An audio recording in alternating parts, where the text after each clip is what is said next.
As we know, ages 0 to 3 are crucial for a child's development because the brain is growing rapidly and forming connections that last a lifetime. Therefore, early childhood staff and educators play a vital role in a child's development. It is easy to get caught up on achieving milestones and tangible progress, like motor skills, reading, speaking, and math. So today, Dr. Jessica Gomez and I will focus on an often overlooked part of preschool education: emotional regulation, deep breathing, asking for help, and other skills that benefit lifelong mental well-being. Dr. Jessica Gomez is a bilingual clinical psychologist and the executive director at Momentous Institute, which is based in Dallas, Texas. You might be thinking, mental health in infants and young children, really? But I don't want to talk about depression and anxiety and mental illnesses with my toddler. But that is not what we mean. Watch to learn more about why is mental health so important in general, why should we teach mental health in early childhood education, what does mental health education look like at such a young age, what is the role of parents, families, and ECE staff in children's mental well-being. We can mitigate so much, either mitigate the development of struggles, mental health, issues or illness, right? Or at minimum, create the awareness enough that children can say something or humans can say something and then look for the help that they need versus suffering in silence. And there's been so much stigma about it versus just saying mental health is just a part of the human experience. What really excites me is that I see youth really open to having conversations that were really scary even in my generation. And that to me is a glimmer of hope. And so let's elevate the conversation on mental health. We know that it has solutions. I think that as we start to look at it as it is part of our health and not this medical model separation, I think that's going to save lives and save suffering. So my name is Dr. Jessica Gomez. I'm a bilingual clinical psychologist and have spent the past, I want to say, who's counting, but 2 decades sitting across from children and families who come to therapy for a diversity of needs, but really specialize in the treatment of complex trauma. I'm also the executive director of Momentous Institute. It's a 104-year organization based in North Texas that focuses on mental health services, elementary school education that weaves in mental health practices. And then we take information and learn from both of those to laboratories, for lack of a better word, and export them throughout communities across the United States and throughout the world in the form of curriculum, of just a variety of resources. So that's a little bit about me.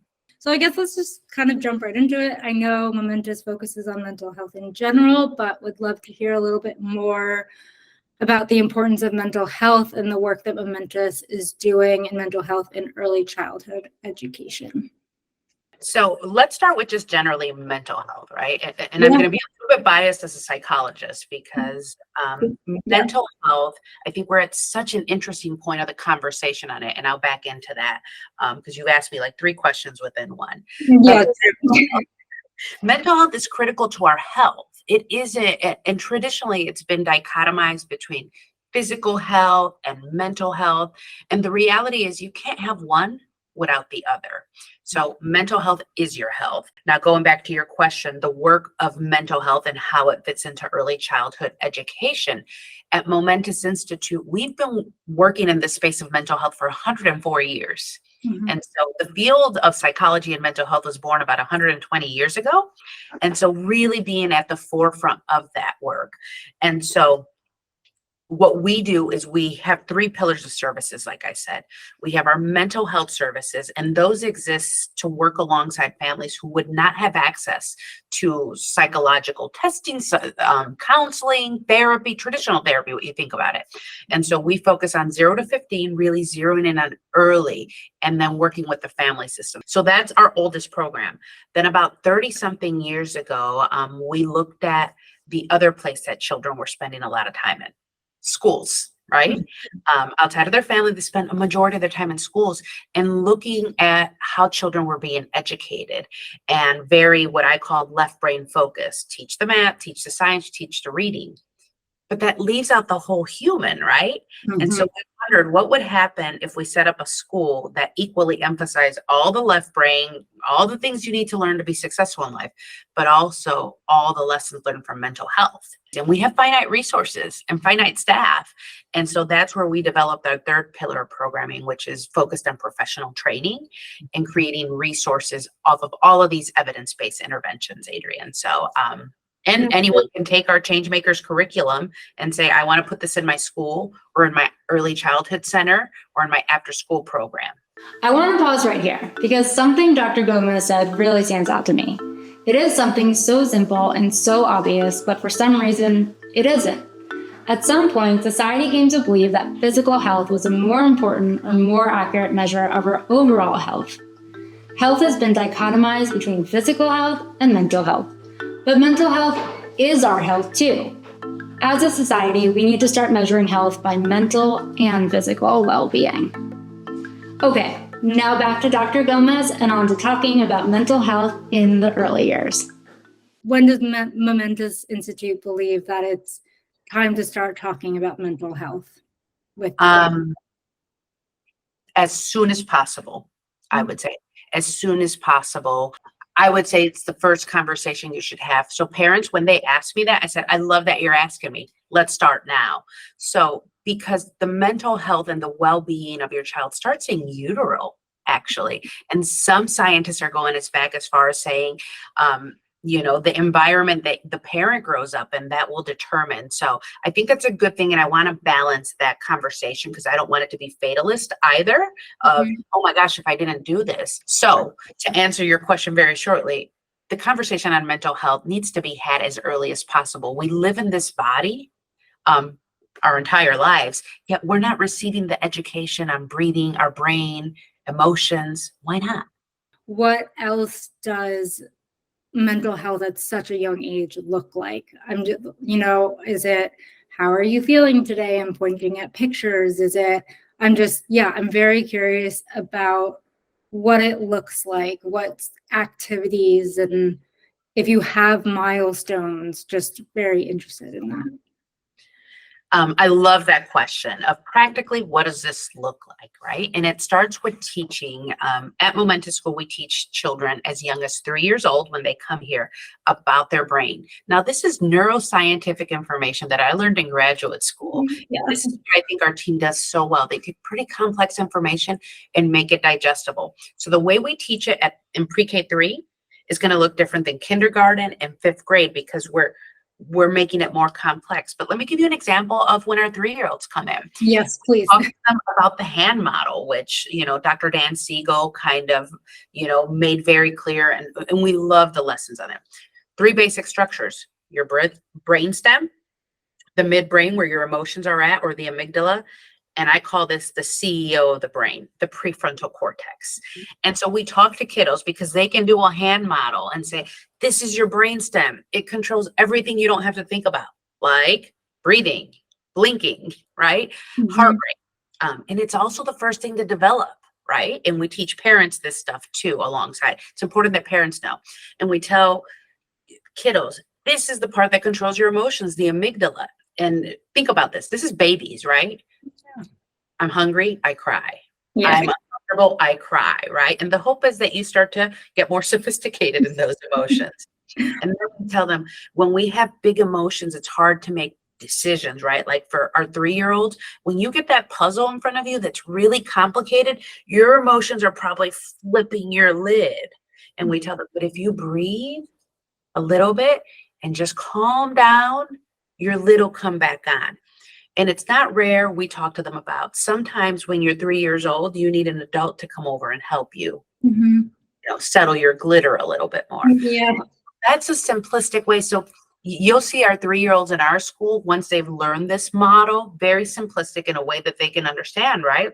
Is that they might not say, I'm having a really hard day today, Miss Jessica. They might just do this. My lid is flipped. And in fact, I've seen the adults do this. I love the idea of being able to move your hand to let people know something is wrong. How many times have you felt overwhelmed by your emotions or couldn't really explain how you are feeling, but knew it was uncomfortable? Having a simple hand motion to symbolize that can help build connection and feeling heard, even when you don't know how to speak out. Okay, now on to more practical activities to teach mental health to your kiddos. And then we talk to them about emotions, about their brains, about healthy relationships. These are core skills. When you look at people who are successful in life or people that you want in your life, aren't they the people that know how to regulate emotions, have healthy boundaries? Why aren't we teaching this in schools? We talk to them about mindfulness and breathing. This is another core skill that helps children at any age. And so for kindergartners, it might look like, let's all lay on the floor and let's put a teddy bear or our favorite stuffed toy on our belly. And I want you to help it rise and help it go down, right? I've been to yoga classes where they do this with the adults with pillows. So I think it's practical strategies like this and normalizing for children and adults that emotions are a part of the human experience. And it's okay if they come, they're like waves, right? Notice them, breathe. But if they're big waves that knock you down, how do you ask for help? So normalizing asking for help and teaching them that stress is going to come your way, whether it's in a puzzle or you didn't sleep well the night before, and that you have tools you can use. And if you don't, that you know how to communicate what you need. When Dr. Gomez and I were chatting, I was so surprised by how simple and informative these activities could be. Also, it's not just about being talked to, but activities through art, music, and more. Listen to these ideas. An integrated approach. And so I use integrated, but I've heard people talk about holistic approach, a whole child approach. What it really boils down to is that we all learn and experience the world around us and express ourselves in a variety of ways. Here at our institute, what we do is we provide a diversity of ways for children to express themselves, either in our school or in our therapy services. So I'll walk you through a couple of them. If you were to walk our hallways, you'll notice we have sensory walls, and I can almost feel them and see them right now. And it's different textures. And Adrienne, I guarantee that you will not only see children, but some of our staff using it. But the idea is you just walk, you're breathing, and you run your hand around it. Your brain needs input, and sensory input sometimes helps regulate you, helps focus you. We also do movement, right? Kiddos are playing outside. Music. One of our educators, right before a big test, we call it a 45-second burst. Put on whatever the catchiest song. Right now, Taylor Swift is all over. I was going to say Taylor Swift.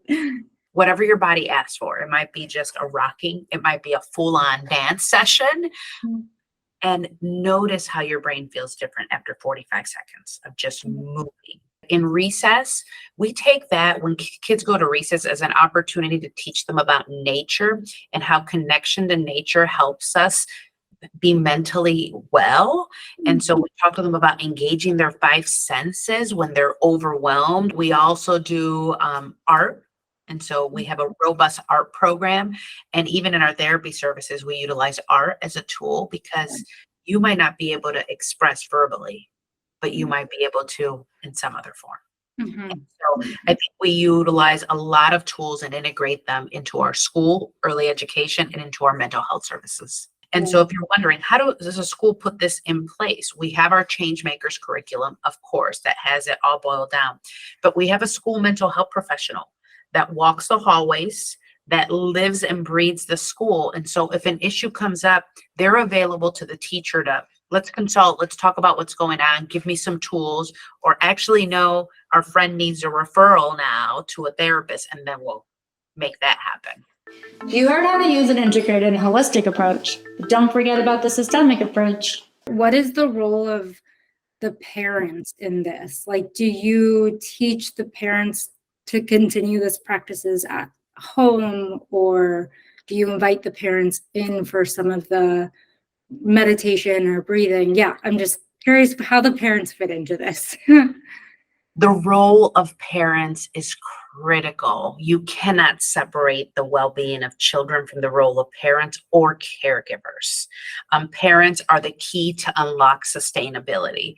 And that's why we focus on a systemic approach in everything we do. What our children are learning in our school or when they come to therapy at Momentous, parents, we're engaging them, or caregivers, like I said. And I think oftentimes we hear that parents are working jobs that are demanding, they're running back and forth between activities, and they're last. You cannot pour from an empty, vessel. And so we talk to parents about how they take care of their own mental well-being, self-care, so that they have the capacity to contain children, because we set the expectation that children are learning and exercising all of these skills, and parents need to be able to model it. And I guess more on that systemic approach is the teachers obviously need to also feel confident and comfortable with mental health. And so how do you ensure that the teachers are also, regulated and happy and healthy in their own mental health in order to support the kids and the children? I'm going to talk in a psychologist way about this, which you Please have do. to love on all of the adults, love on and care for all of the adults that are interacting with the children. There is no shortcut around this. It has to be infiltrated in the culture. So how teachers are onboarded at the beginning of the year, what do their professional learning communities look like? What are they focused on? How do we treat them? So I think if we're not giving this to them and the administration isn't giving this to our educators, we can't expect them to then deliver it to children. It's the same thing. I talk a lot about systemic approach, right? But if the parents aren't well, that trickles in. So same thing happens for educators.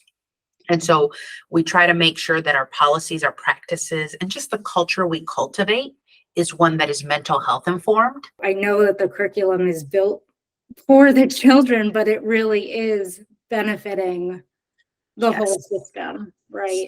Well, and equipping educators with, we call it chasing the why. If a child comes in with really big emotions or just really dysregulated and having a tough time in the classroom that day, we've equipped them with understanding what might impact a child's functioning, right? What does trauma look like in the classroom? What does mental health issues or mental illness look like? And I often find that teachers aren't receiving this education in their training. And so that helps them widen their lens and be curious about why a child might be behaving the way they are. So again, a systemic approach. It all boils down to looking at people as interrelated. Imagine that. Well, you have spoken a little bit about the research and, the outcomes of the Momentous Institute, but I just want to give you that platform to really share all the wonderful benefits that it does have. I'm happy to say that 30 plus years in, the research shows that at our elementary school, Momentous School, when you equally emphasize both social emotional health or mental health, interchangeable terms in some ways, and academics, that not only do children and their parents do better while they're here, but the lessons persist through middle school, high school, and through career. We've proven at Momentous that invest early, make it digestible, leads to lifelong outcomes that are positive, not just for the child, for their family, but for community. And we have to build healthy communities. Being in the midst of a youth mental health crisis where we understand that there will never be enough mental health professionals to serve the needs, it further validates our focus, which is you need to put this information in a digestible format in front of children as young as possible. And I won't sit here and bore you with the statistics, but the fact is the earlier you start to invest in mental well-being and mental health, the outcomes persist throughout life. Thanks for listening. Join family and Momentous Institute in continuing the conversation and reducing the stigma around mental health. And yes, especially with the little ones.